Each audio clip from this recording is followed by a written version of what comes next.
afternoon to everybody. You're most welcome to the webinar series of the Center for Gender Research, Advocacy and Documentation, acronymed as CEGRAD of University of Cape Coast. Indeed, today's session is the second in the series for the year 2022. My name is Akosia Chiabiasaki, and it's a pleasure to be your moderator. Now, for today, we are going to discuss entrepreneurship. And entrepreneurship, it is one area that is fast gaining ground as the fulcrum around which economic development and growth revolve. And I know the next question is going to be, how does gender play in the field of entrepreneurship? And that will be a question for our speakers to address. I wouldn't want to take the wind out of their sail, but then I'll just quickly introduce our topic for today, and it is gender and entrepreneurship, opportunities and challenges. I would quickly invite the director for the center, Dr. Georgina Yao-Odru, to give the welcome address. Thank you very much, Akosia, as usual. And then good afternoon to all our speakers, our attendees, and each and every one on the platform this afternoon. Our provost, Professor Eric Francis Amankando, who has been very, very supportive of CEGRAD's activity. He also doubles as the chair of CEGRAD's advisory board. We are so grateful to have you here with us this afternoon. We always appreciate your support. Our distinguished speakers, Professors Marcus Dijardin from Belgium, all the way from Belgium, Professor Snell Jesse, you'll be well introduced. Dr. Bene Mensah Mavis, we're happy to have you here with us this afternoon.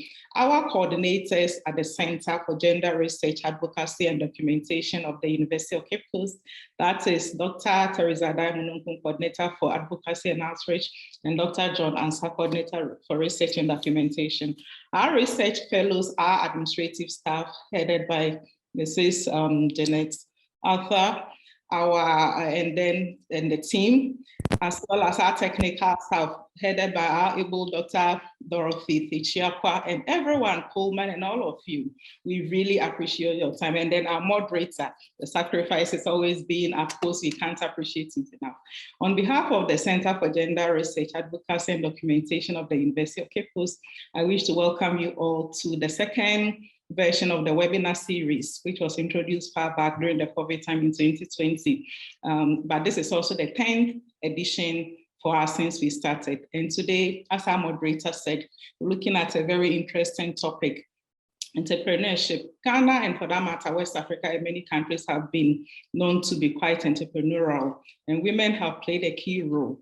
But today we're going to have an academic discourse on this, tracing it to the historical perspective, and then the changing scene of entrepreneurship. Schools are now embarking on entrepreneurship training, and young people are really getting into it. And we have so many different products coming up on the entrepreneurial scale. So we're going to look at it. Also, what are some of the policy dimensions when it comes to entrepreneurship from the international perspective? These are some of the topics we're going to look at. And we're very happy to have our very able speakers to take us through. Our attendees, some of you have been with us from the very, very onset till today. We appreciate you. And we welcome you all. Enjoy whilst we learn. As usual, don't be hesitant. After the three speakers, we'll have the opportunity to discuss the issues raised. Once again, welcome you all to today's version of the CEGRAD webinar series. Thank you very much. Welcome, Akwaba. Thank you. Thank you very much, Dr. Drew, for that brief welcome message. I would equally invite the provost of the College of Humanities and Legal Studies, University of Cape Coast. He's also chair for the CEGRAD Advisory Board, Professor Francis Eric Amankando, to give us a brief statement. Good afternoon, ladies and gentlemen. I thank you for the opportunity this afternoon. I bring you greetings from the University Management, especially the Vice Chancellor. CEGRAD, we value your webinar series, in particular, the topic of the 10th edition.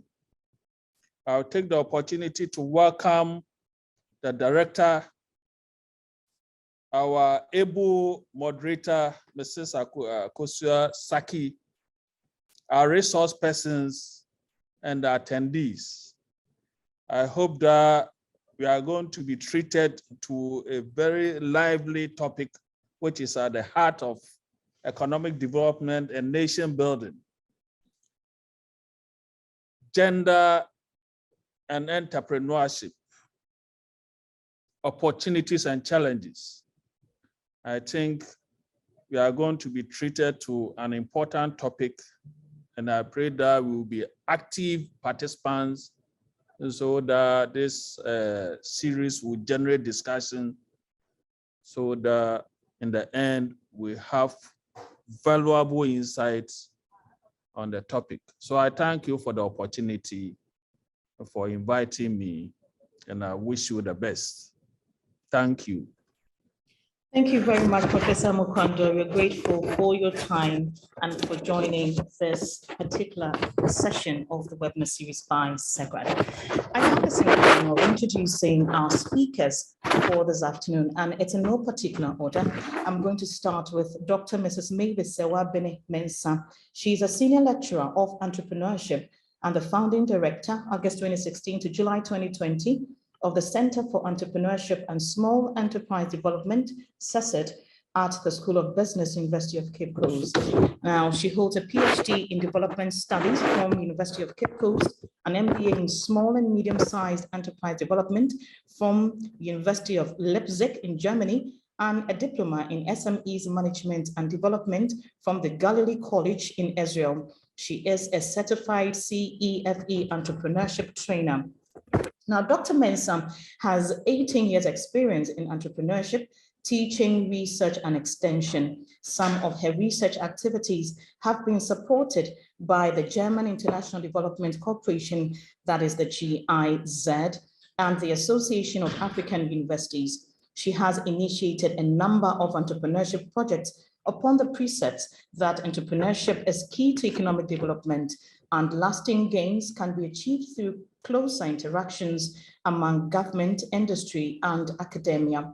She promoted the establishment of the UCC Business Incubator, having garnered experiences from Germany, Israel, and Uganda. She also initiated and spearheaded the organization of the Cape Coast Entrepreneurship Stakeholders Forum in 2017 and 2019. In her capacity as a project team member of a tripartite collaboration between the University of Cape Coast, that's UCC, University of Nairobi, UON, in Kenya, and the Bonn Rensig University of Applied Sciences in Germany between 2012 and 2018, Dr. Mensah actively assisted in the organization of an annual business plan competition between UCC and the University of Nairobi, which resulted in the founding of new student-led enterprises. She is currently a co-opted member of the Cape Coast Regional Chamber of Commerce and Industry. Dr. Mensah, you are warmly welcome. Now, next speaker is Professor Smile Jussi, and she is the current president of Data Link Institute of Business and Technology in Tema and former rector of Koforidua Technical University. She was the first female to be appointed a rector of a polytechnic in Ghana.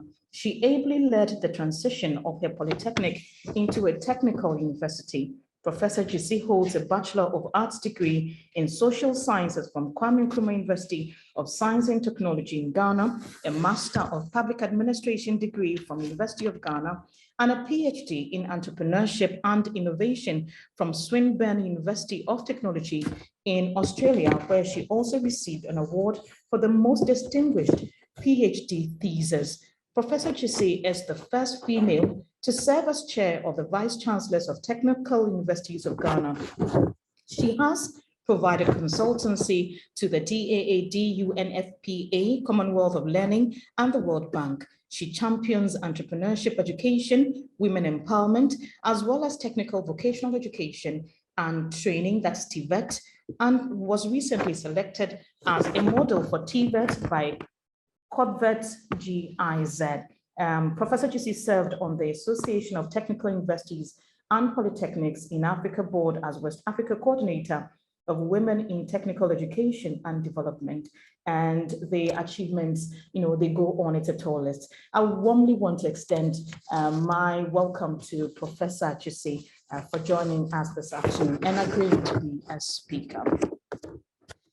Third, but not least in any way, is Professor Marcus Desjardins. Now, he is a full professor of economics at the Université Catholique de Louvain and the Université de Namur, and an academic member of the Center for Research in Regional Economics and Economic Policy, and of the Interdisciplinary Research Center on Work, State, and Society. He is director of the Chair of Excellence for Research and Expertise in Entrepreneurship. He is currently chairing the DFIP Research Institute in the University of Namur. Marcus received his PhD in economics from Université de Namur in 2007 before joining the UNamur and UC Louvain. Marcus was an assistant professor at Erasmus Universiteit Rotterdam. He was also visiting scholar at the Institute for Development Strategies, SPEA, Indiana University, Bloomington, and at the Max Planck Institute of Economics. Marcus has developed expertise in the economics of entrepreneurship and innovation, regional economics, and public policy analysis.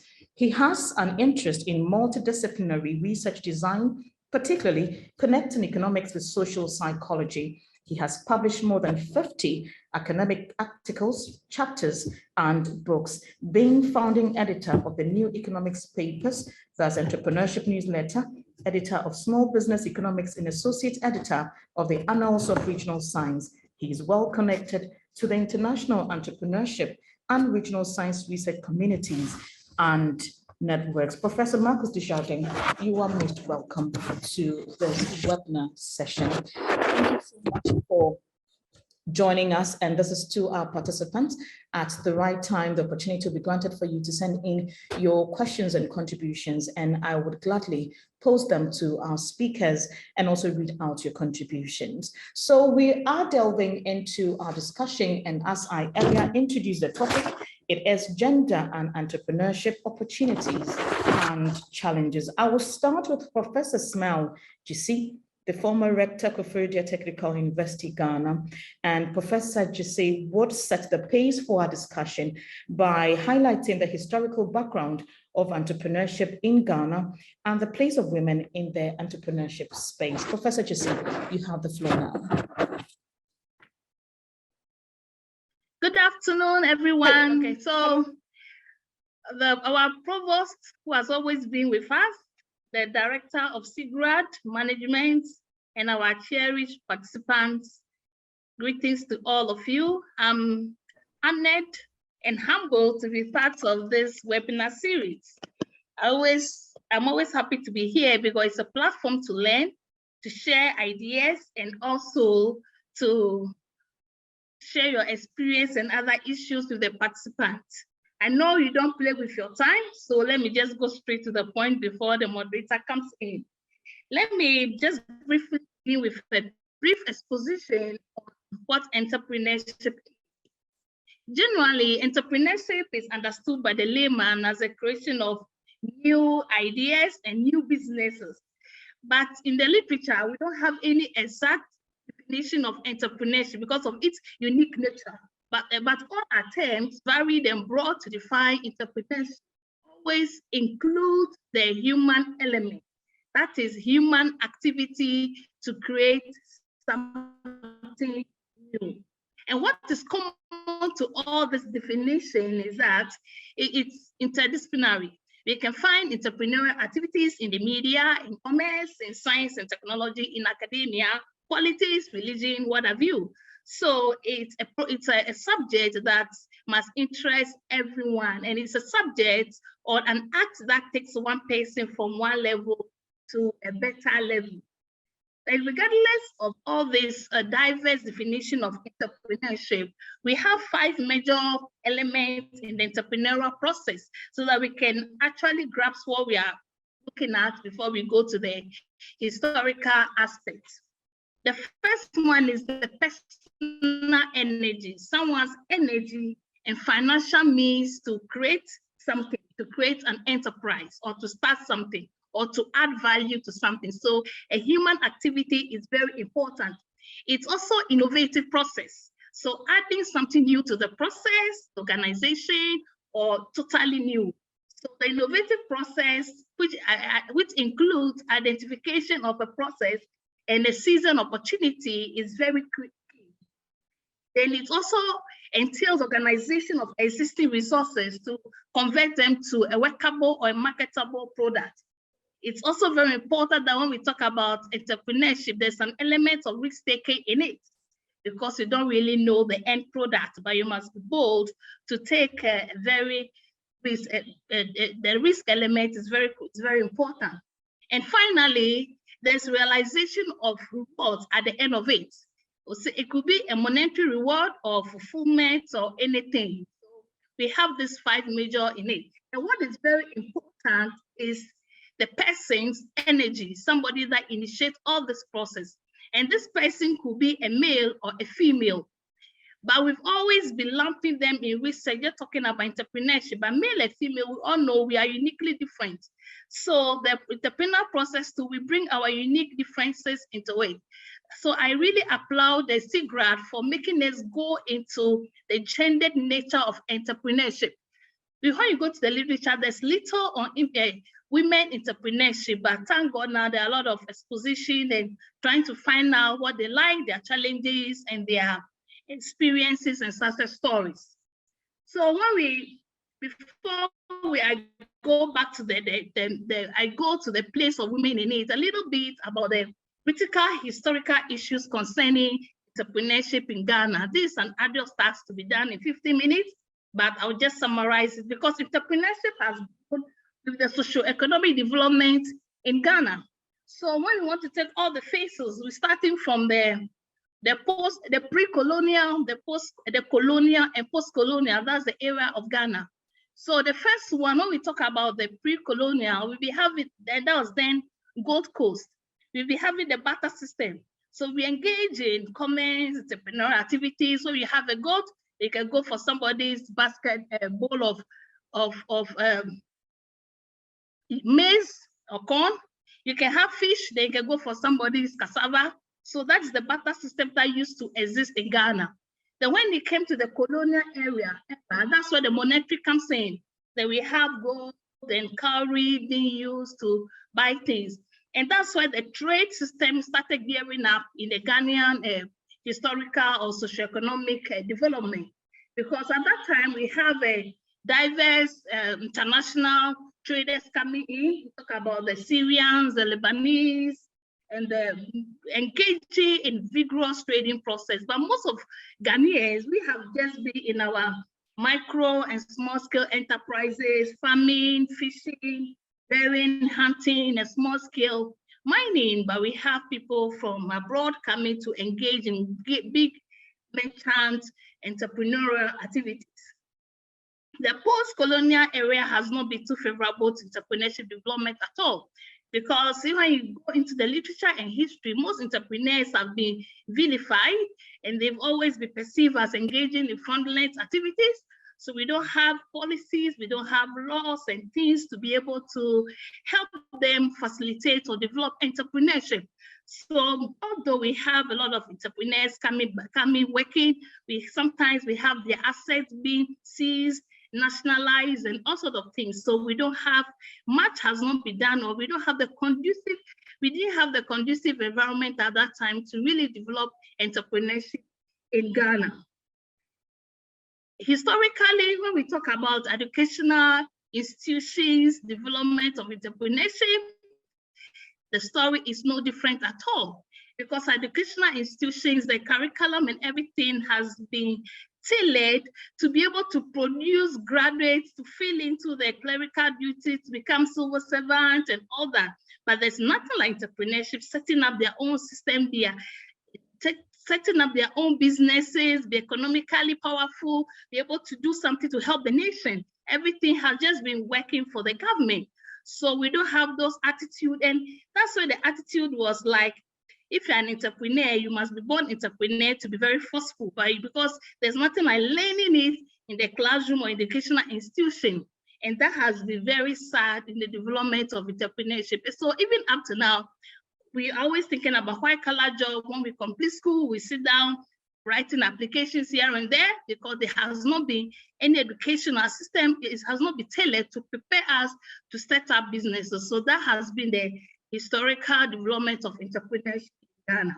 So we are happy that these days we are having the entrepreneurial investors coming out with policies, putting concrete measures in place to prepare students to set up their own businesses. And I think this should even start from the basic levels, not to get to the investors level before we be having entrepreneurial investing, because we need it at that level, even through our socialization to the basic schools and other. Entrepreneurship is a way of getting business to my women. That is very, very important to me. The place of men in entrepreneurship since the gender.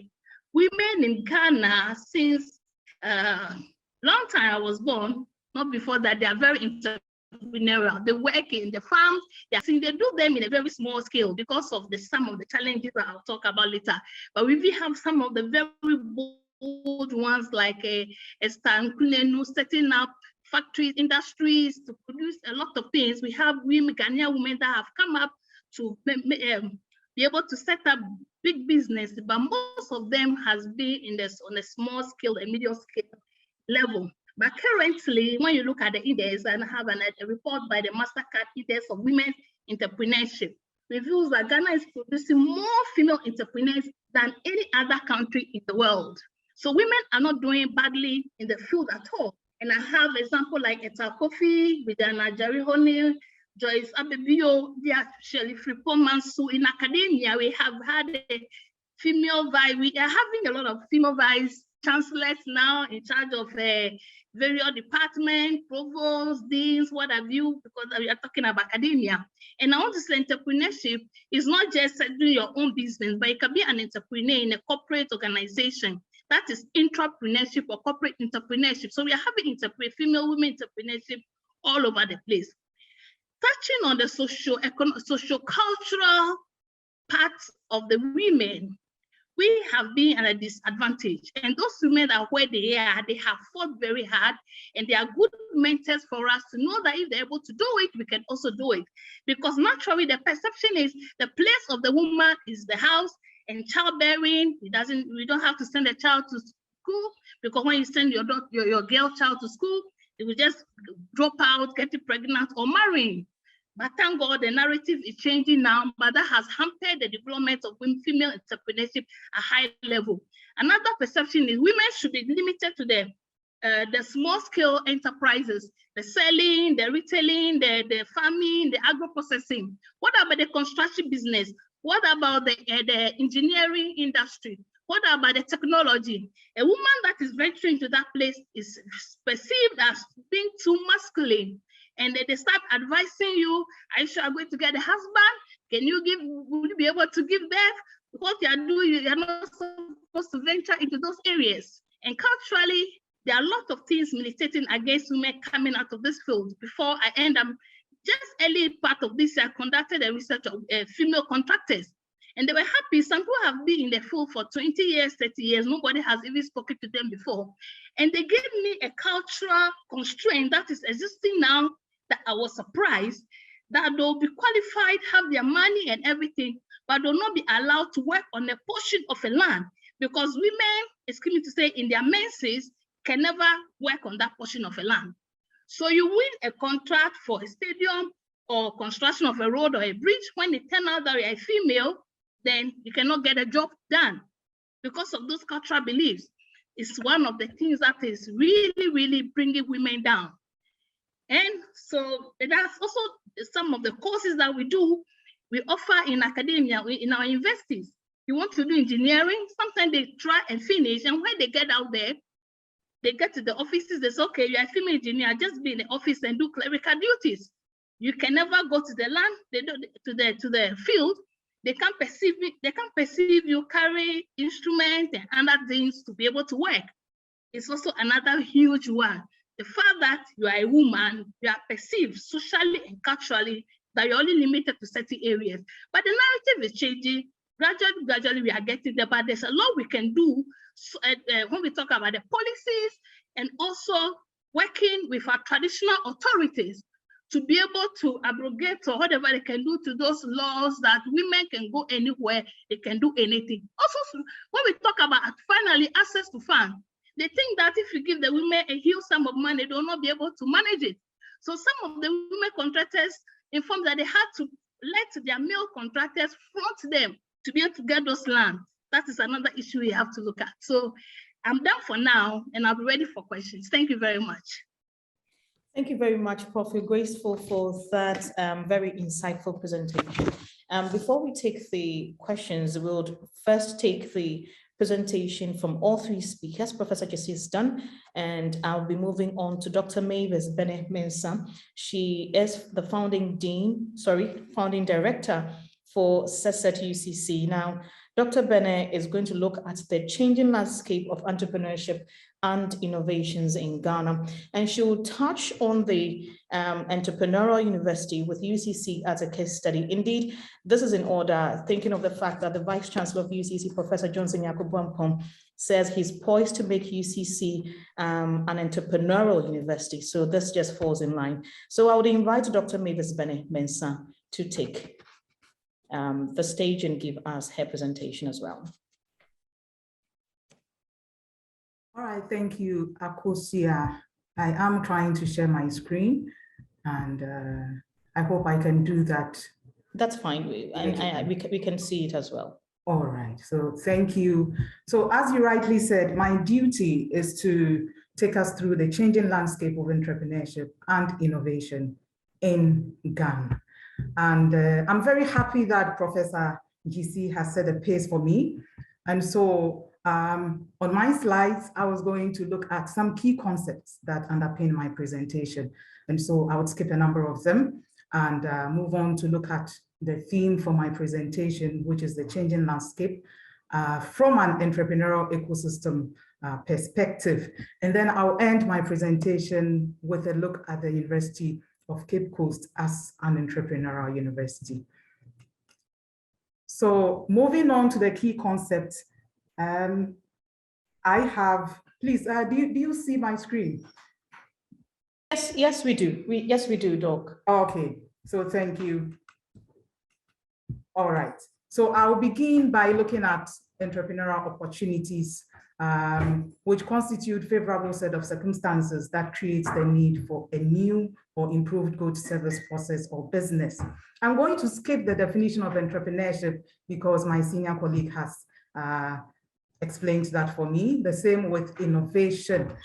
And then gender. But I would want to emphasize that due to the different explanations of gender, I am relying on a definition by Bahi and Fisher et al., which look at gender as differences in social experience and expectations due to observed sex from childhood, so being female and male, which Prof actually explained. And these differences really lead to some kind of inequality between the man and woman. And that has also been well explained by Prof. The inequality actually breeds gender discrimination. And from the 2021 Global Gender Gap Index for Ghana, Ghana has not really been doing well in terms of closing the gender gap. In fact, our index was in 2006, 0.665. 2020, we had just improved by 0.01 percentage points, which is not encouraging at all.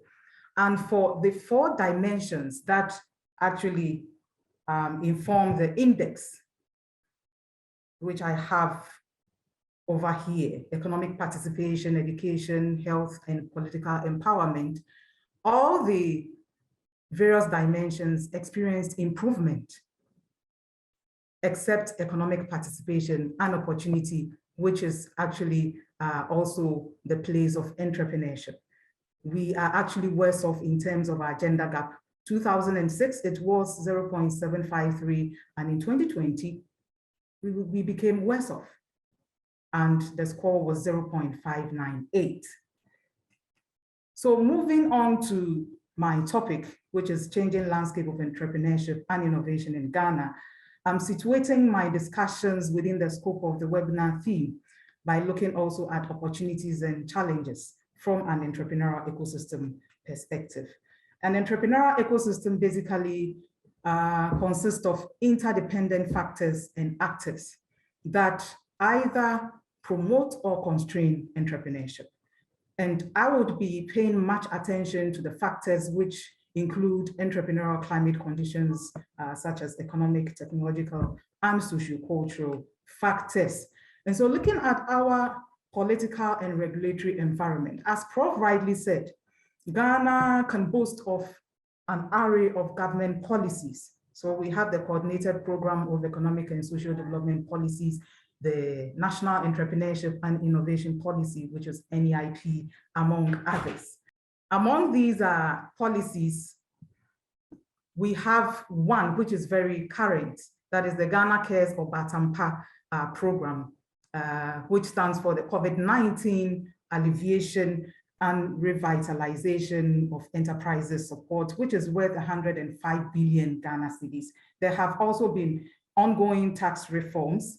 And so for these government policies and the various tax reforms, there are inherent opportunities for us to tap into. And specifically in the area of agriculture, agro-processing, the IT sector, engineering and machine tools. And our revenue authority is also doing quite well in terms of educating the masses on their services and also offering one-stop shop services by digitizing their services. The youth also have a very good advantage in terms of receiving tax holidays if they decide to venture into entrepreneurship. In fact, if you are youth and you start your own business, you can enjoy 5 years tax holidays in Ghana. Nevertheless, there are challenges. One key challenge, which is recognized by the World Bank in its digital economy report on Ghana, actually, is the uncoordinated government support for entrepreneurship. We have these policies, but how are we coordinating them to ensure maximum impact? The entrepreneurial landscape is also bedeviled with so many taxes, and these taxes are quite high. In fact, if you register your business as a company, then be ready to pay corporate income tax rate of 25%, VAT 12.5%. We have municipal or district assembly levies. We have NHIL levies, etc. In fact, we can go on and on. And so for research and policy recommendations, I would urge researchers to look at the state of these programs in terms of access and impact, especially for women entrepreneurs. And I also recommend adequate attention to addressing various gender gaps, which Prof. GC actually raised. And I would be very glad if entrepreneurs are offered progressive, taxation in terms of those who start their businesses. If they would be spared some of these numerous taxes so that they can, have the space to grow. And as they grow and expand, they can now be brought into the broader tax net. And for our women entrepreneurs, I strongly recommend tax holidays for those who are bold enough to venture into high income sectors, as Prof mentioned, engineering, oil and gas, manufacturing, the tech sector. So that is it with the political and regulatory environment. I want to now turn my attention to the economic environment. The economic environment has been a bit turbulent, and the key trends, I want to look at 2 key trends, and these are high consumption expenditure on food. But Ghana spends almost $2 billion per annum on food imports. Inflation keeps rising, and within just a year, that is from March 2021 to March 2022, our inflation has risen from 10.3% to 19.4%. We also need to address the issue of imported inflation. So, in fact, there are opportunities for us. And as I addressed in the previous slide, the various government policies seek to promote agriculture. And so we need to look at that seriously. We also need to look at agro-processing. But what are the challenges in our economic landscape? access to land. If we want to promote agriculture, Prof raised this issue. We need to think of access to land for women in terms of trying to overcome the various socio-cultural, lapses in our system. And we also need to address the issue of the prevalence of the use of traditional farming methods and tools, so that the women can also upgrade their activities. Well, there's also the challenge of high cost of borrowing, which also negatively affects women's access to funding. For recommendation, I am looking at government strictly enforcing laws to protect our lands for agriculture. The need to adopt climate smart technologies such as greenhouse. You know that the government is trying to assist in this area, but the government has to intensify.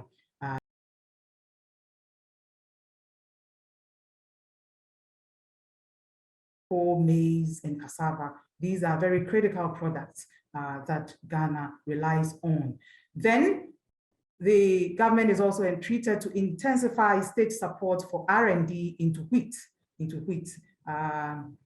terms of finding alternatives, because wheat is one product that is really driving our imported inflation higher. The next trend that I want to look at is the technological space, the virtual space. Our tech sector is actually growing, and in 2014, it was growing at 2.3%, and in 2017, per our digital economy report, it grew at 3.6% and is worth $1.7 billion US dollars.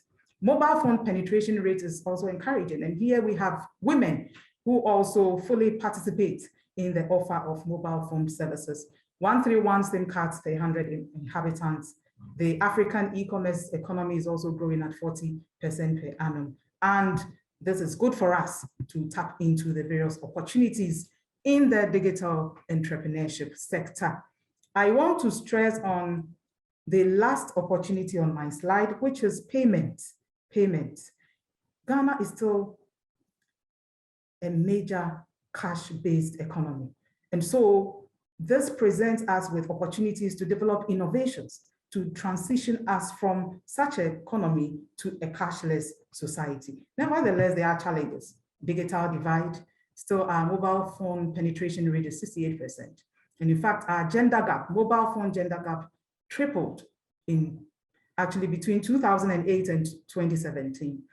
We also encounter various digital skills deficits, startup funding challenges. And so I would recommend upgrading of our digital infrastructure, digital skills acquisition, especially by females, and various individuals, institutions to venture into the provision of financial services for the digital sector in Ghana.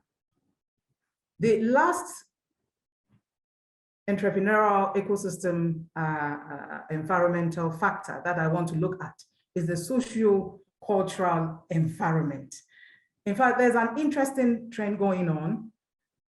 The men are also trooping into the once female-dominated trades like food vending, hairdressing, petty trading.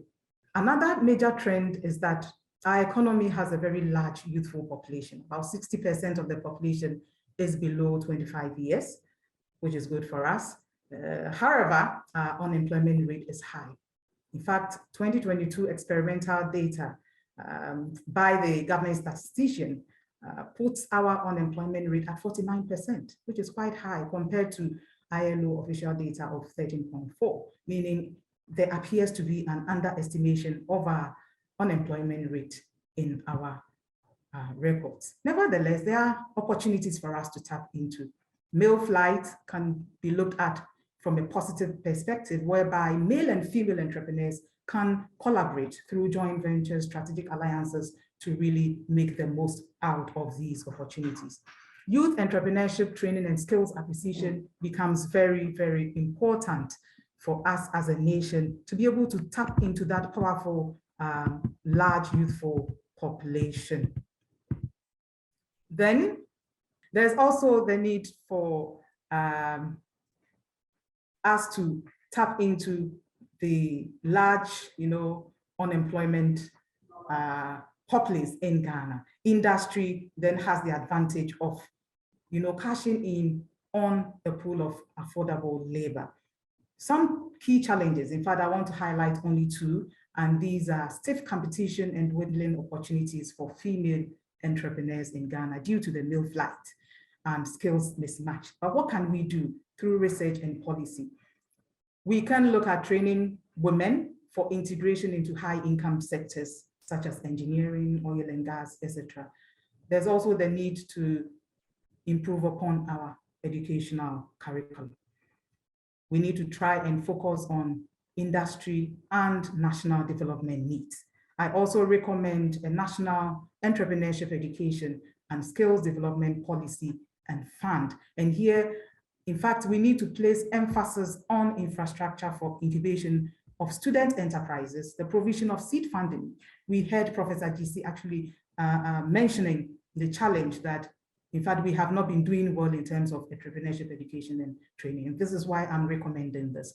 And then, more importantly, to integrate entrepreneurship education into our curriculum right from the basic level, so that we catch the little ones young.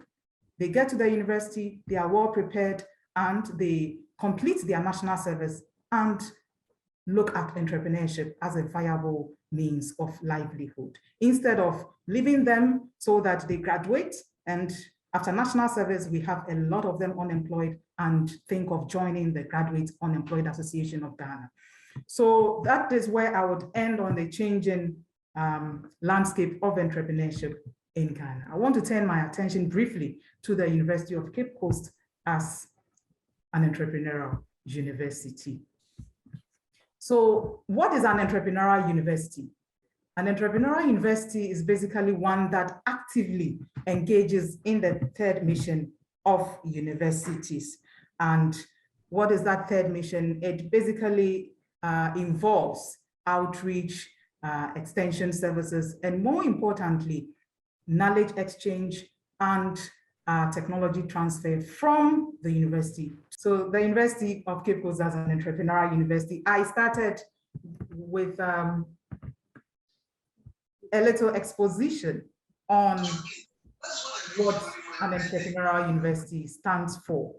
So for such a university, it has some key, features, which include strong leadership and governance, organizational capacity, curriculum in entrepreneurship, and pathways for knowledge exchange and innovation. For University of Cape Coast, I would want to say that it is a work in progress as an entrepreneurial university. And that is how come our Vice Chancellor actually has the mission to transform the university to become a world-class entrepreneurial university. Nevertheless, over the years, we've been entrepreneurial, taking some entrepreneurial initiatives in line with what an entrepreneurial university is. And so we've been engaging in various forms of outreach, and we have also been providing consultancy services, providing knowledge exchange, technology transfer as coordinated by our Directorate of Research, Innovation and Consultancy, DRIC for short. Then the university has also been promoting entrepreneurship and the acquisition of 21st century skills. I think I'll move on, please. There's something wrong with my system, so the slides are not moving. And in relation to the entrepreneurship and 21st century skills acquisition, the university currently has a university-wide course in entrepreneurship for almost all third-year undergraduate entrepreneurship students.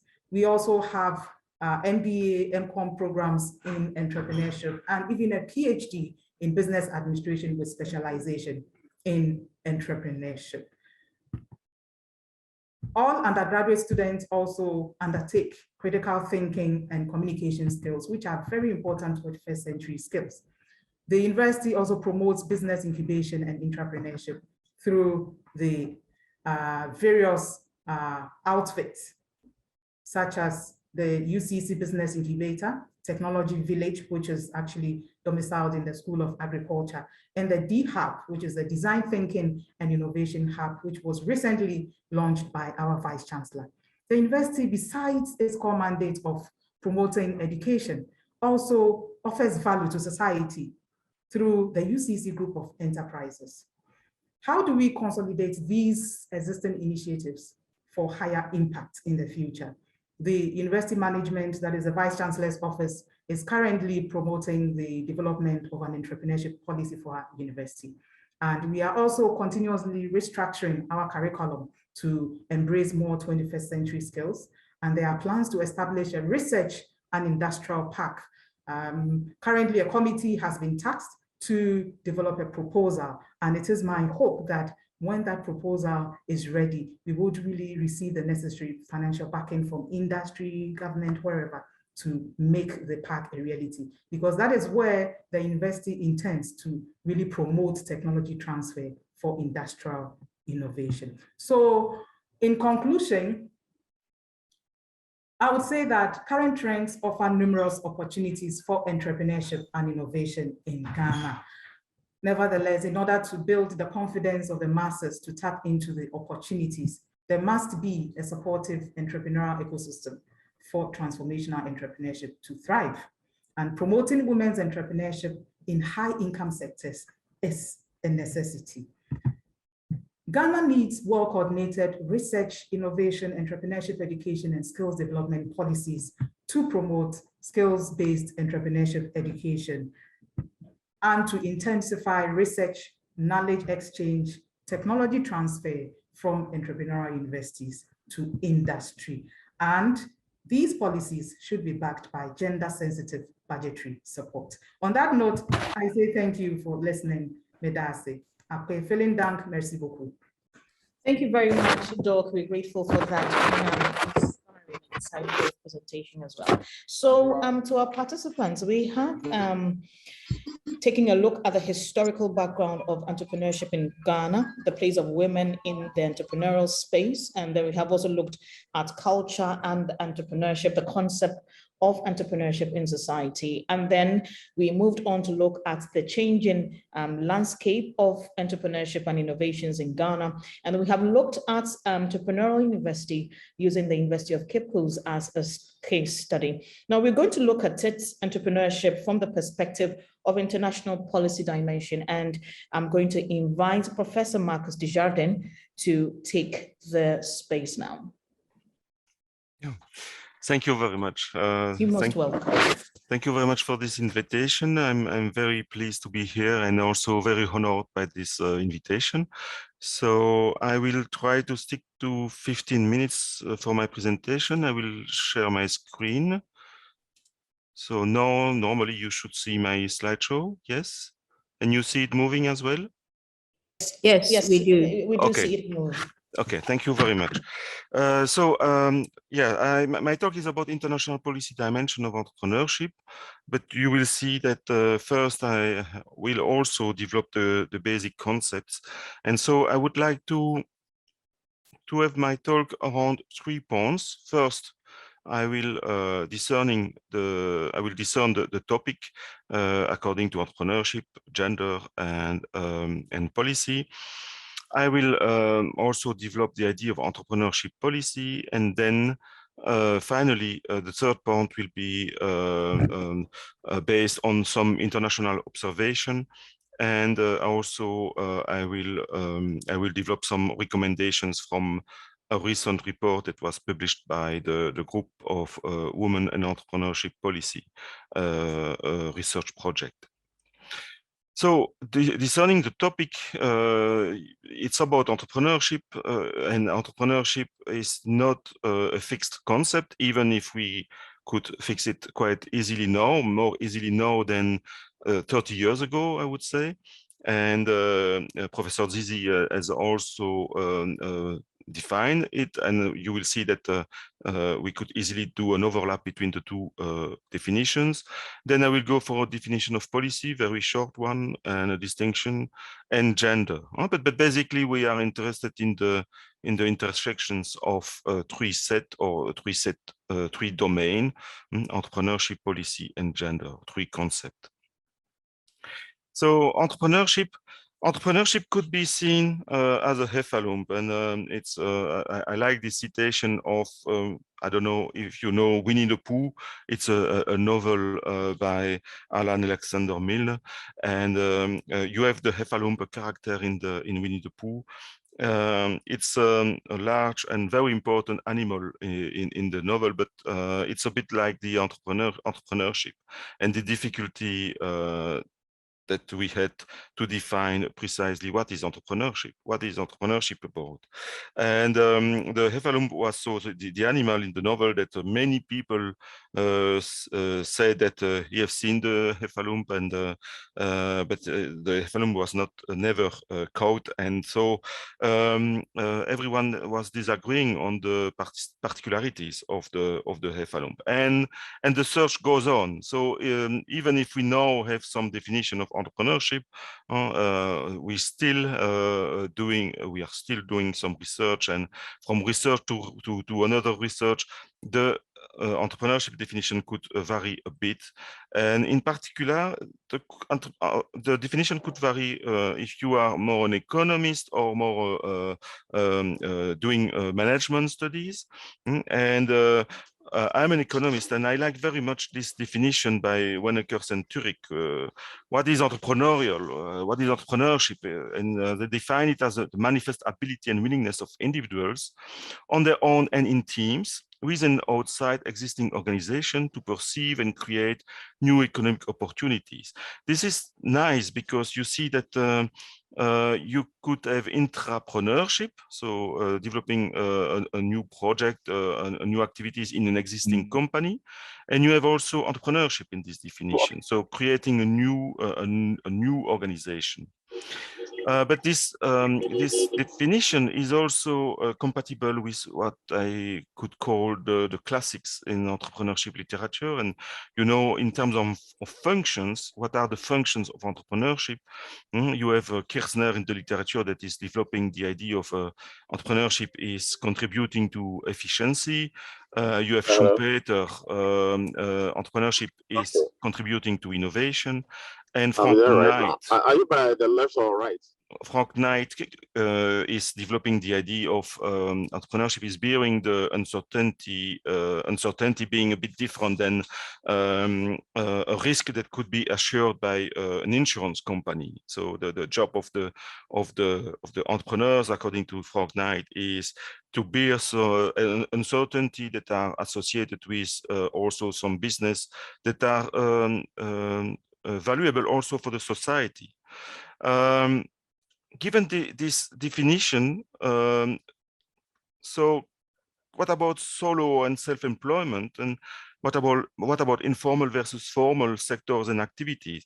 I would say that whatever are you solo or self-employed, if you are interested in seizing the opportunity, an existing opportunity, or creating a new one in teams or alone, and in an existing company or not, you could be seen as an entrepreneur. What about policy? So policy, I give you the very general definition that was taken by the Britannica Encyclopedia. So a policy is an officially accepted set of rules or ideas about what should be done. And it is also classic in policy to distinguish what is Ordnungspolitik. So it's coming from old German economic authors. So Ordnungspolitik and Prozesspolitik. Ordnungspolitik is more about regulation, creating a favorable general framework for economic activities to flourish, but also to adapt and transform.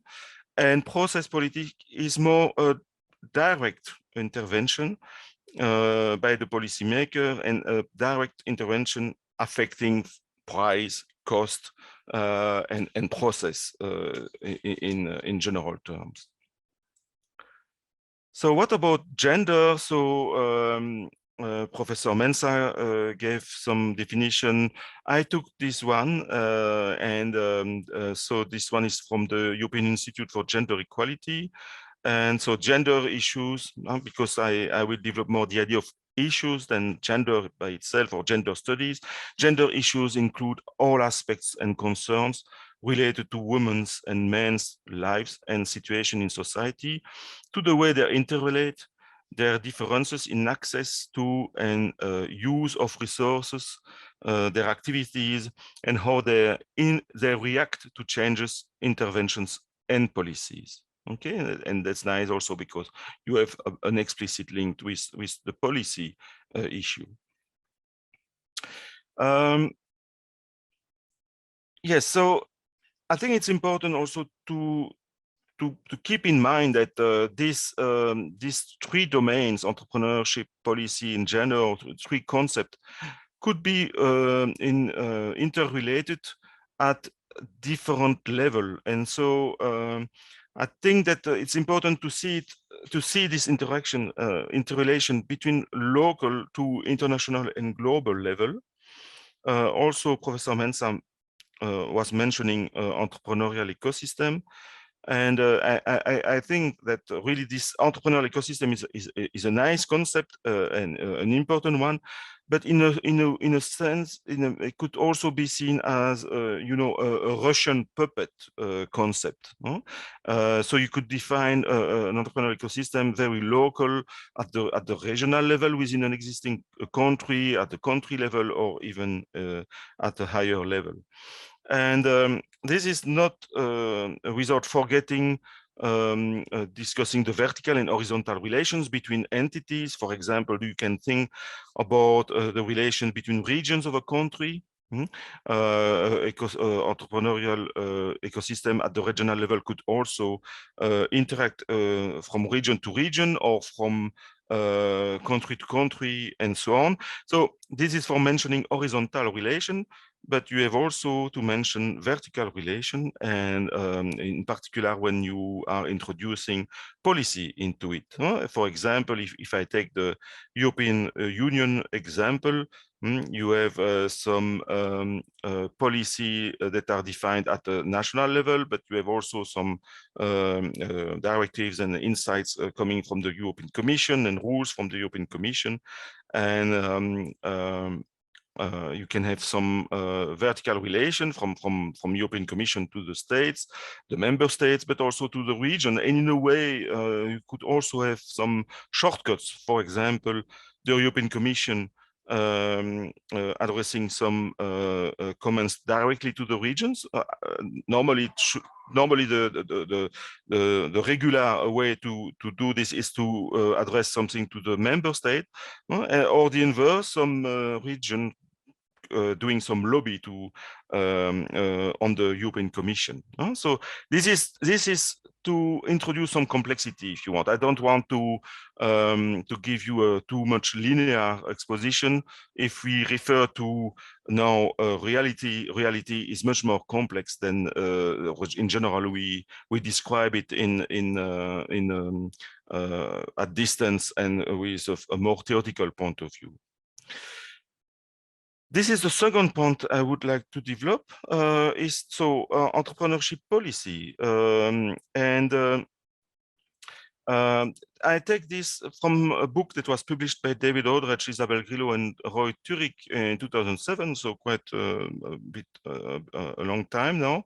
But I think this is quite interesting because you have a description of entrepreneurship and what is the antecedents of entry and exit, or entry of new activity, entry of new firms, entry of new activities to be more general, but also exit or the cease of some activity of some firms, of some activity.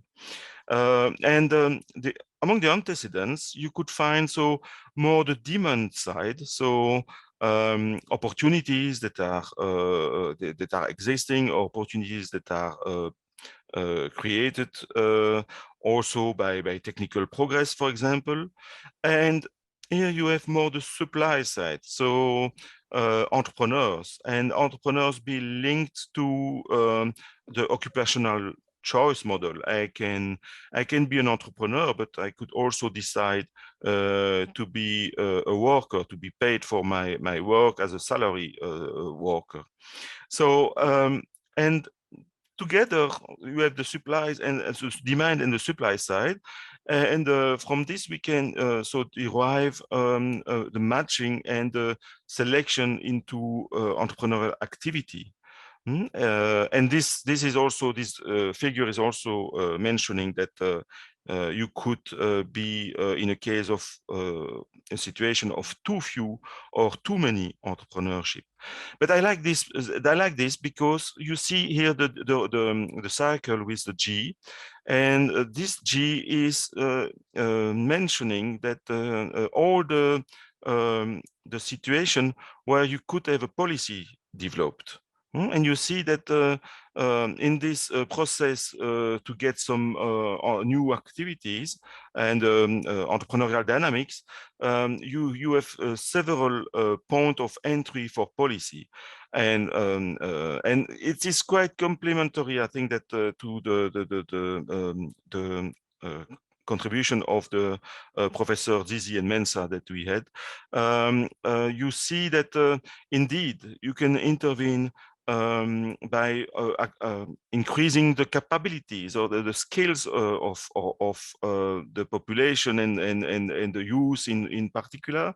You can also intervene to have more technological development, and so to create new opportunities by technological development. You can also intervene if there is too much entrepreneurship, and we cannot reject the idea that in some local market, for example, some local markets are saturated by some kind of in entrepreneurship, and the entrepreneurship should be reallocated to other sectors, to other industries, or there could be too few of entrepreneurs, and so on. So you see that there are many entries for entrepreneurship. Now, what about policy, entrepreneurship, and gender? And this is my third point, and I will finish with these 2 slides. So basically, this is taken from this quite recent report by the Global Women Entrepreneurship Policy Research. It was published by the OECD, and it's joint work by the OECD and the Web Network.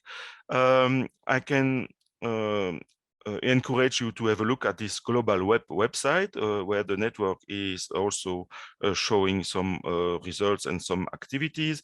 But also I can, this is the link to the publication of this report, but I could indicate as well that if you, you have to pay to get this PDF, but if you are interested in this report, I can share it with you. So you can send me an email and I will send it to you. So international observation and recommendation, linking gender and entrepreneurship policy. So it's a synthesis of different observation. And let me say also that it is observation basically that were taken from the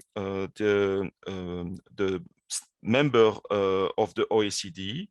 So it means that many countries, and in particular developing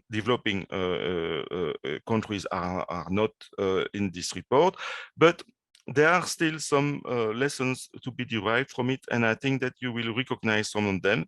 And as it is also mentioned as a recommendation, this observation and recommendation should be also contextualized. But here are some first statements derived from the observation.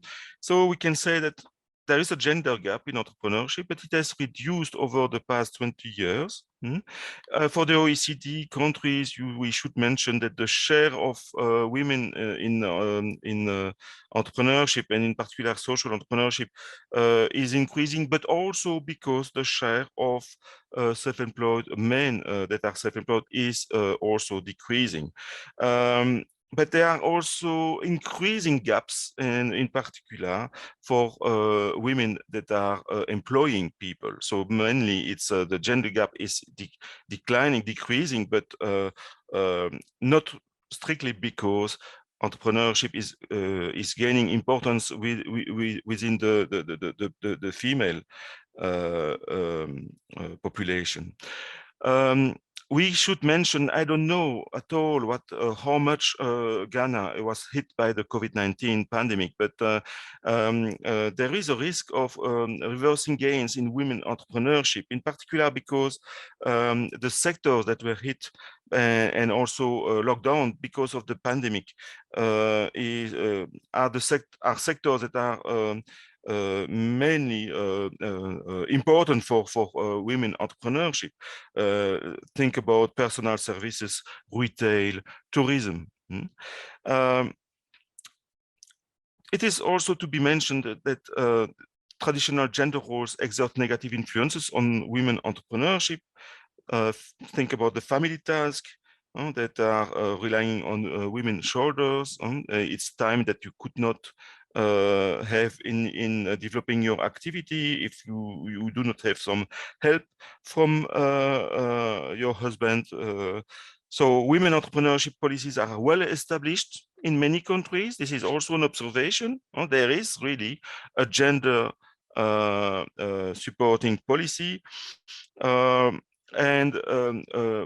It is also important not having some isolate policy to supporting gender, supporting women entrepreneurship, but also having a general framework and to have a coherent policy, not just miscellaneous decisions by the policymakers to support women entrepreneurship, but to have really a plan to develop entrepreneurship. So to have something coherent and a general framework also, and we could refer to Ordnungspolitik in this case.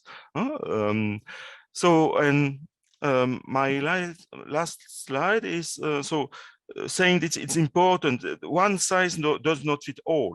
There is very important to mention that women's entrepreneurship intervention must be contextualized. It's not only a matter of saying we will do something to support entrepreneurship among women. It's also important to have effective implementation of policies. Many governments are saying that we will do something. It's part of the strategy, but there are some weaknesses in the way this strategy, this policy is effectively implemented quite often.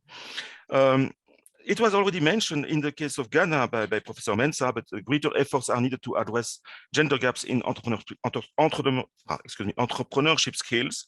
And also effort should be made still in the access to financing. But we can mention also that the tax model should favor entrepreneurship, and a tax model that is favoring single income earners, for example, will also have hampering entrepreneurship person. We can also mention that to be developed for entrepreneurs, parental leave, even if it is difficult for an entrepreneur to stop for leave his activity or her activity. Childcare policy should be developed in order for the women entrepreneurs to be able to develop the activities she wants to develop. Okay, this is what I had to say, and I thank you very much for your attention, and I'm of course ready to answer to your questions.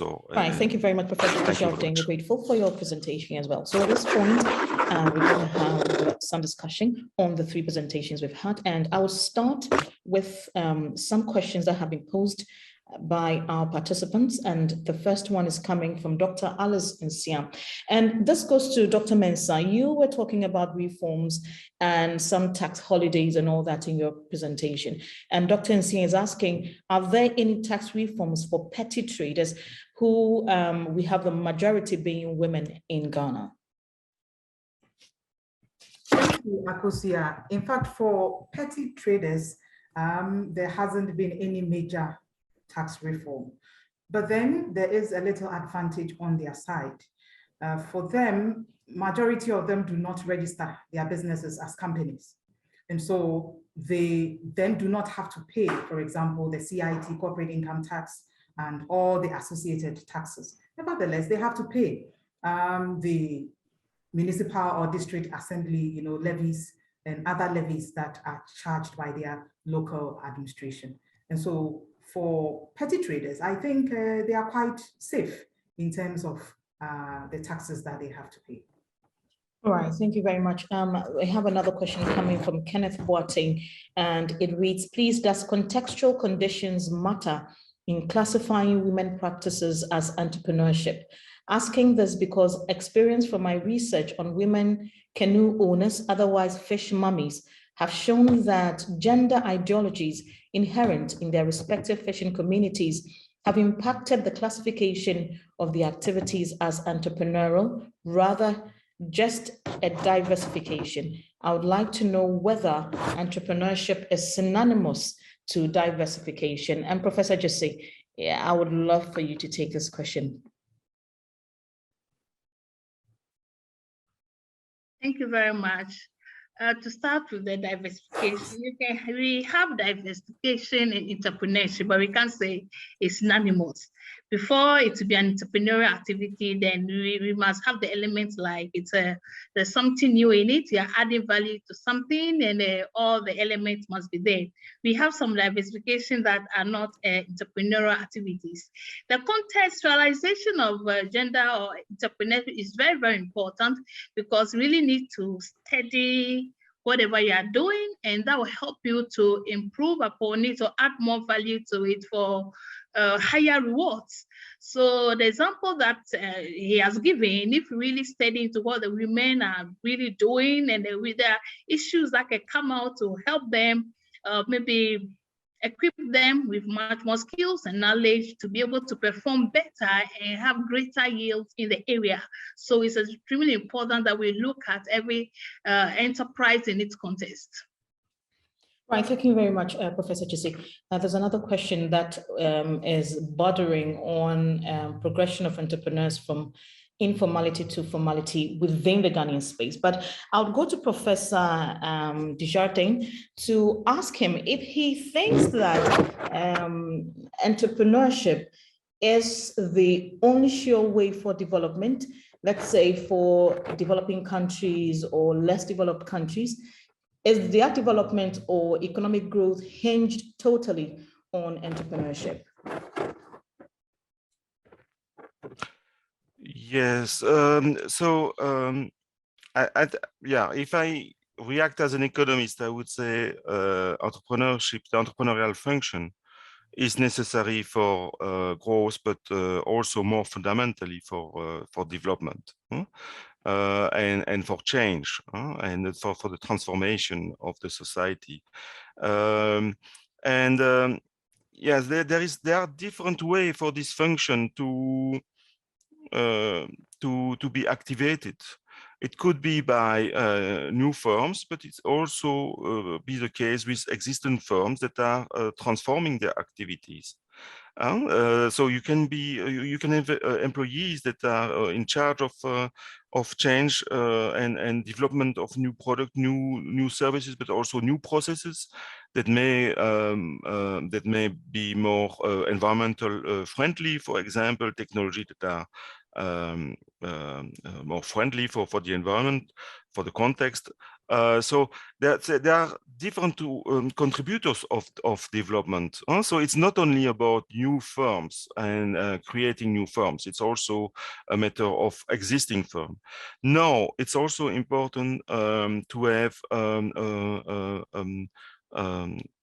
not a balance, but I think that if you have existing firms, but you do not have pressure coming from new firms or potential pressure coming from new firms, you do not have an incentive for the firms, existing firms, to enter into this change, into this development. So, I think it's important to have a kind of, yes, to have a contribution of both. And also it's important because, you know, the needs are expressed at different level. So it's important to have some leaders to international development of the country, but also the local development of the country. And for both development at both level, I think that the contribution of existing firms, more large firms, but also small firms, new firms could also help. So this is my basically my answer to this. Thank you very much, Prof. We're grateful for that response. I would go to Professor Joseph Mujaku. He's joining us from the University of Lagos in Nigeria, and I can see he has his hand up, and I would ask him to go ahead and pose his question or the contribution that he has. He has the floor now. Good afternoon, everyone. Good afternoon. In fact, I've made my day by joining this type of discussion, very rich. The presenters are all sound in what they have given to us. But one question I have goes like this. A lot of awareness has been created, such as setting up an entrepreneurial university and the other measures.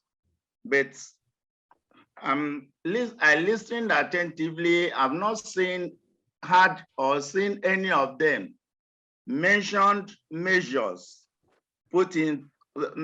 or incentives put in place to encourage women from grassroots to pick up interest in entrepreneurship skills and practices, not only introducing the entrepreneurial activities to them, but to encourage the measures, such as someone mentioned about policies, but I've not seen incentive like giving from secondary school level to tertiary education, giving scholarship to some of these girls so that they grow up with these skills. Not only introducing the courses relating to entrepreneurship in the universities, but also giving them some incentives, such as scholarship, or getting them set up when they finish their university education. So I want to know whether anything has done in that direction. Thank you. Thank you very much. Professor Jesse, would you take that question for me? Thank you very much, Prof. I think it's very important to move from the talk to action. So the very important question. Yeah, it's very important. I want to give my example. When I was a vice chancellor, I actually instituted scholarship for females that want to study science and technology programs, the needy students. Then we had quite a number of them, and also graduates from vocational institutions that want to progress to the polytechnic, also to the universities. So those measures really encourage the women to be able to do something. And also this mentoring is very important. You have entrepreneurs that have actually made it, going to adapt them, talk to them, and even help them. We have some women, accomplished women entrepreneurs that actually sponsor this petty traders or small scale or up and coming female entrepreneurs.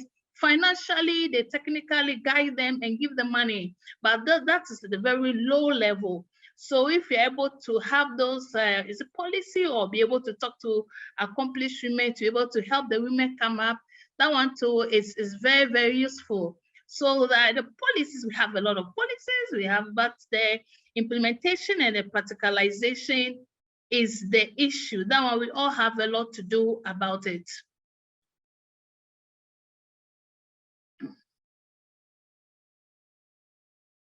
I don't know whether that has actually answered this question. Yeah, but it's very important.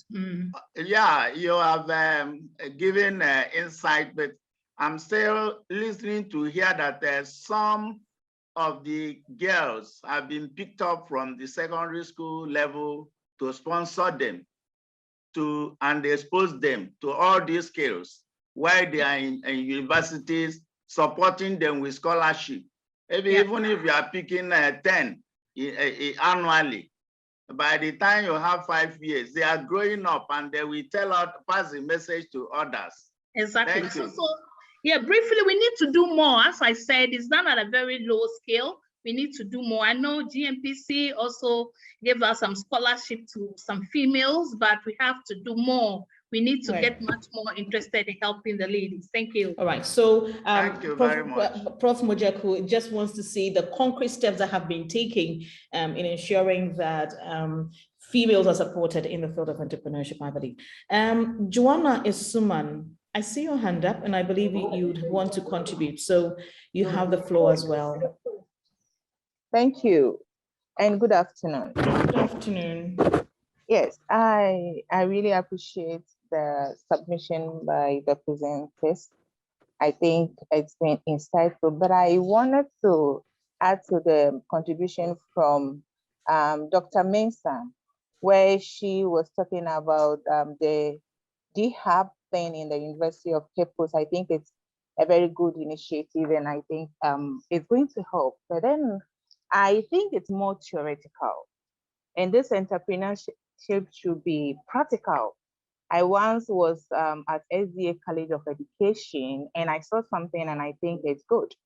The students are being engaged at the school and they are being paid. So whatever, if there are construction works going on in the school, the students are being engaged, you apply and then you'll be asked to work on the field. The school has a bakery and the students are the bakers, the bake breads. And the last time I checked on them, they are doing well. In fact, they are almost competing with B. Foster at SDA Koforidua. My point here is some of the students will learn how to bake from the school and later on possibly become a business for them because they are giving them a practical hands-on in terms of entrepreneurship and all that. And so if we come back to our circle at a tertiary level, they sort of, yes, we are doing D-Hub. And what is the practical aspect of this D-Hub thing? What are we seeing? Who is mentoring who? And when they are done, who is doing the follow-up? Just as Professor Amajeku said, when we get them, can we just get about 10 and say we are trying to experiment with the girls or boys and whatever, and then we follow through and make sure they are able to establish something. Because if we finish the D-Hub and I'm home and I don't have money, and even if I have the money, I don't have the skills, at the end of the day, I will still want to go to the government sector to get employment. But if I have the skills, I would want to make a move. Thank you. Right, thank you very much. I see Dr. Mensah wanted to respond to that. She wants to find out how practical is the entrepreneurial training or the skills that students are receiving here at the University of Cape Coast. How practical is it? So in fact, a lot of practical training is going on. Before the launch of the D-Hub, the UCC Business Incubator actually was engaging students, and it is still engaging students. We have the Technology Village engaging students. And although the UCC Business Incubator doesn't offer funding, directly to students, it is able to actually work with various funding agencies, government institutions like the NEIP, the GEA, Ghana Enterprises Agency, to actually get students to have access to funding to start their businesses. And what is an incubator? What an incubator does is to actually take students from the design thinking phase to actually operationalize their business ideas. And so we have a number of business students, businesses on campus, student businesses on campus. If you walk to the various communities around the university, you see a number of business, student businesses. And these businesses, actually, most of them emerge as a result of the support they have been receiving from the UCC Business Incubator. I can think of one medical student that I'm always proud of because we've been mentoring them. We've been taking them even to various entrepreneurship platforms outside Ghana, Germany, and other places. And this person is Ajwa Bonsu. She is now a medical doctor at the Central Regional Hospital, and she is still practicing the entrepreneurship that she actually learned, on campus. She's into medical, accessories supply. She develops medical codes, some other accessories, and offer to society. Then I can also think of Alomed. In fact, just a few weeks ago, we organized, that is the Center for Entrepreneurship and Small Enterprise Development. We organized entrepreneurship guest speaker presentation for our students. And we intentionally picked some of the successful incubatees from the UCC Business Incubator. And so we have Alomed. Alomed, we actually started them off here in UCC with some funding from one German university. In fact, students who had studied education, they knew little about entrepreneurship. We gave them the training, the mentorship, everything, and we pushed them. And now they boast of the largest, aloe vera plantation in Ghana, and they are exporting, the hair products that they started right here from UCC. So actually we are making some impact, but the impact is not that, much. We need the support. And please, I extend a special invitation to all those who can support us to make higher impact. Thank you. Right, thank you very much. This is coming from Nanachua. Believing that we have numerous research findings on gender in our various educational institutions that are yet to be giving attention, I want to find out how some of the best ways we can link research to policy for Ghana to have a realization of efforts from the academia. So Professor Chisi, would you take that for me? He wants to know how we are bridging the gap when it comes to research findings on gender and how these are being translated into policies for Ghana. Thank you very much. I think we, the researchers, we have to be more proactive because, as we said, we are conducting research, new findings are coming, and there is researches that inform policy and practices. So let's go beyond just the publication. If we know that there's a particular institution that will be interested or actually needs whatever findings, we should be able to share it with them. And we want to be much more proactive by sharing our findings with the policy makers and also institutions, governmental and non-governmental institutions that will be very much interested in our findings to be able to use them. We should start from our educational institution. How can we help our female students? How do we get scholarship for them? How do we be able to solve the issues that they find them, the environment they find themselves in their various laboratories and things, and also linking them to the various industries, whether they are really finding the kind of job they are doing or to be able to set up business themselves. So when we start by making sure that our leaders and management members are listening to us, then we can also go ahead by sharing it with other institutions as well. So let's be much more proactive and making sure that our findings get implemented. Forgive me, Professor Desjardins, that I'm not posing a lot of the questions to you because they seem to be Ghana-centered, and I wouldn't want to put you on the spot for that. So for this one, given the taxes and the various cultural constraints faced by female entrepreneurs within our context, what could the state do for female entrepreneurial well-being? Dr. Mensah, please help me with this question. It's coming from Rachel. What the state can do a lot. And if you actually look at our entrepreneurship policies, which unfortunately are scattered in various policy documents, the state commits, for example, to devote 30% of district assembly common funds for poverty alleviation for the development of women's enterprises. And so the question is, how do these women really access such an opportunity?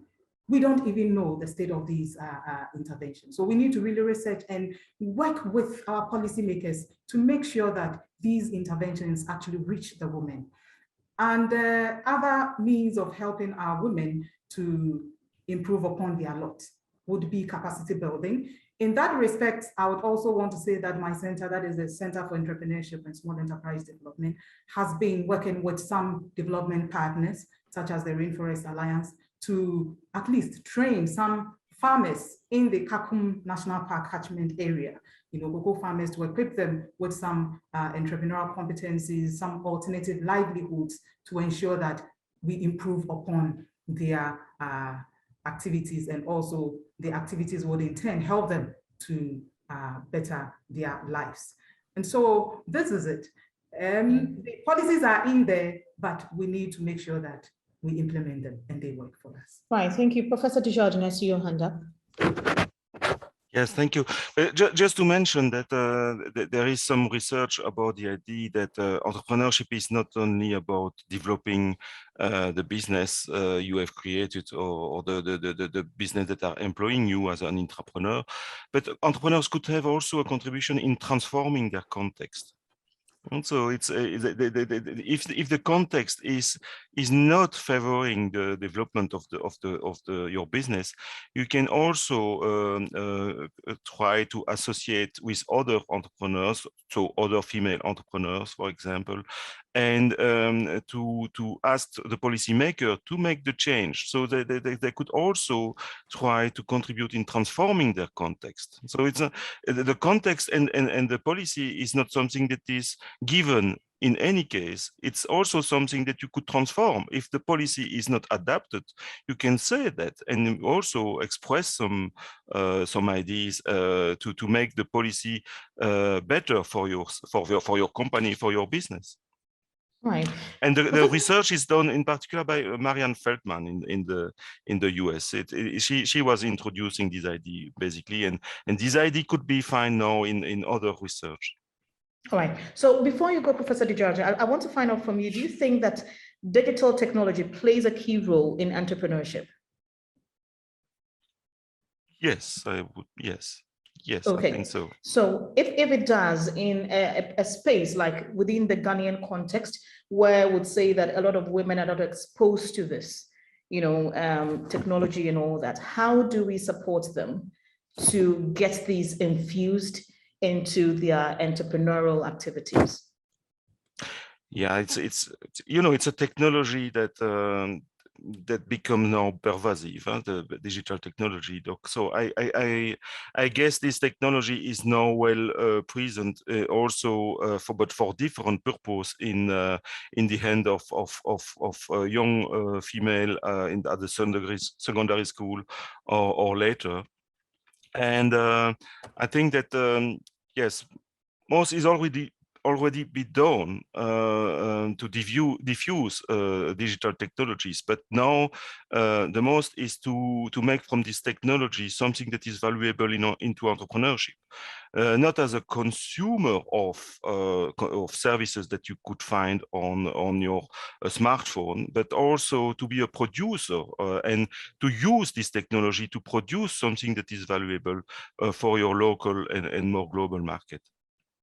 All right, thank you very much. I'll just pose the very last question. Thank you very much, Professor Desjardins, for your response. I'll pose the very last question, and this is going to Dr. Mensah, and it's coming from Francis Kudu. It reads, in Dr. Benemensa's submission, she did mention that there is the need to be promoting entrepreneurship in higher income sector. However, my submission is that many businesses started operating with very little capital, but through trade create facilities, some of these have grown into giant industrial complexes. This is due to their creditworthiness, that is paying on the due date for goods or services supplied on credit.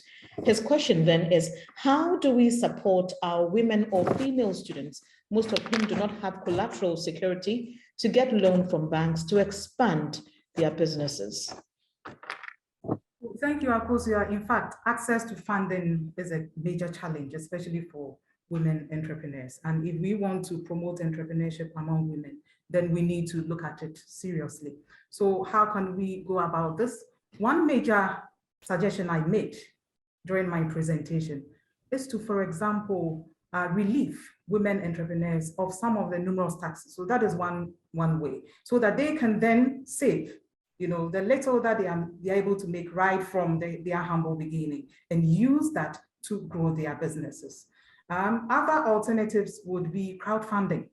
Right, crowdfunding is now a major source of funding, but then we need to now school our female entrepreneurs in some of these creative emerging funding strategies. So briefly, that is how I'll put it.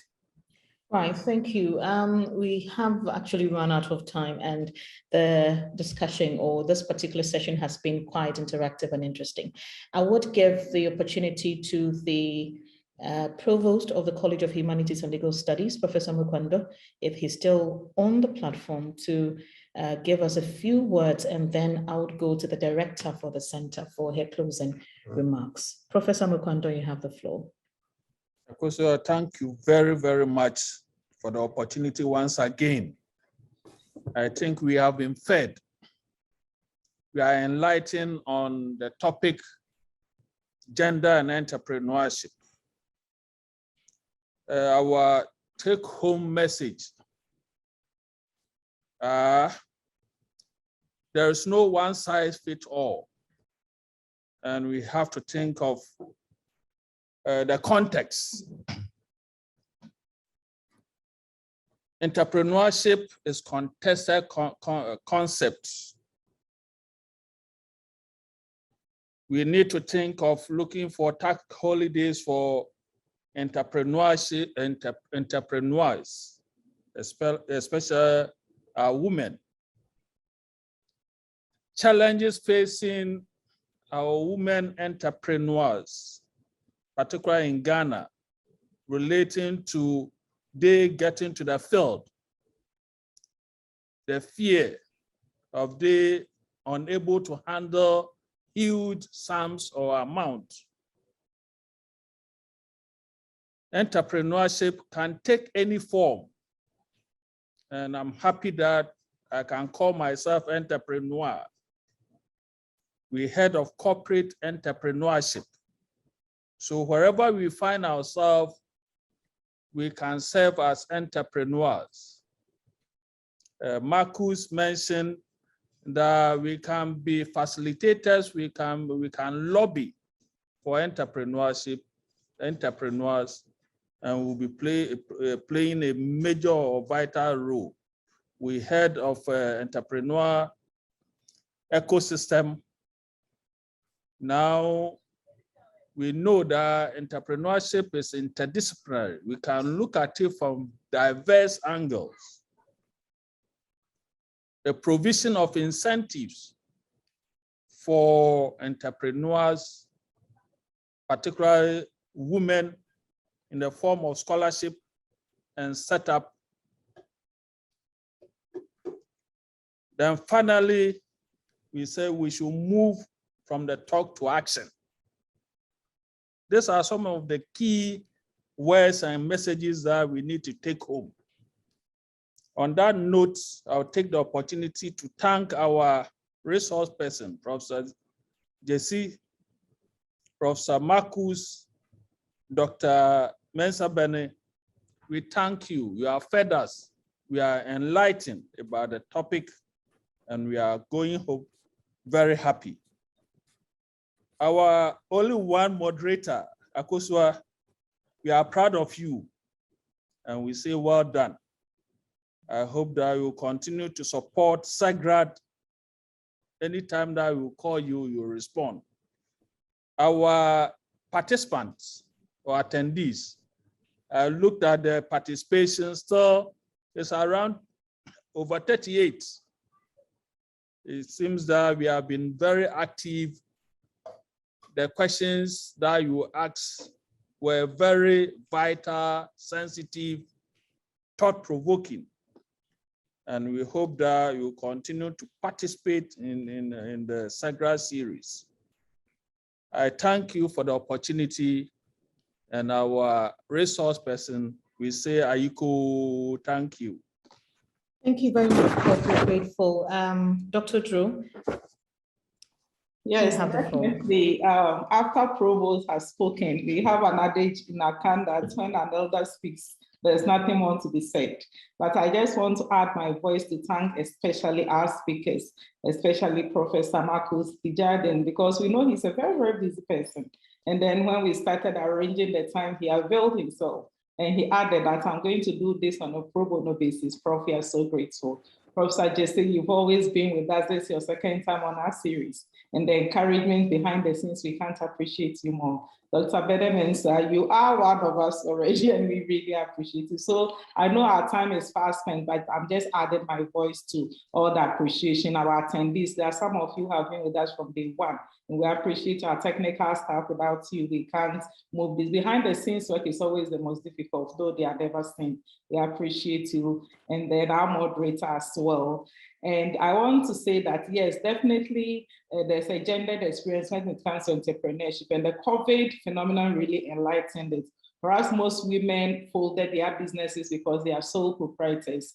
Some of the formal ones, which are well established, could survive, and these are mainly owned by men. But definitely we've learned so much, and we are all entrepreneurs in one way or the other through our trading, through our WhatsApp platform, Instagram. We're using numerous platforms to continue with our entrepreneurship. So thank you, and hopefully we'll invite you again to our third session for the year and the final also for the year. We are happy to see you all on the screen if you open your video so that we can see your handsome and beautiful faces. But we appreciate this so very much. Thank you, and have a good afternoon. Thank you very much. Let me quickly read this one from Maxwell Kano. He's saying that he's only praying that upcoming research works in entrepreneurship would also look at the creative industry in Ghana, specifically the kente weaving sector, where the system practice is still patriarchal in nature. So that is an area that he's asking the researchers will delve into. So my name is Akosua Chiambiesaki. Thank you so much for participating in this session. We look forward to the next, and we pray that we'll have an interactive session just as we've had today. So all the best, and thank you all of you. Professor Desjardins, Professor Jesse, Dr. Mensah, and everybody. Thank you so much. The very best. Bye-bye. Thank you. Take care of you. Bye. Bye-bye. Thank you so much.